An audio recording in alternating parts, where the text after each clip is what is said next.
I'd like to make a movie with my mom and with my papa.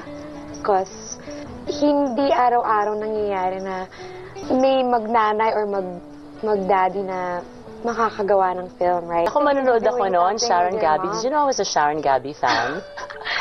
Ayan mga boy, napakarami po nag-direct message sa akin sa Retoquele Group of Salons na kung kailan daw ba gagawa ng movie, concert, or whatever, anumang project meron ang nag-iisang megastar na si Mama Shawi.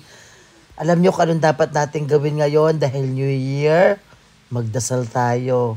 Magdasal tayo na sana magbago ang ihip ng hangin at matuloy. Yung mga sinasabi nilang udlot na daw, naku, hindi ako naniniwala tuloy na tuloy yan.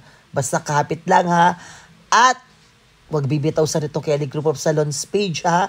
Kasi updated talaga dito. Sigurado ang update ng mga showbiz chika sa ating mama at papi, Gabi and Shawi.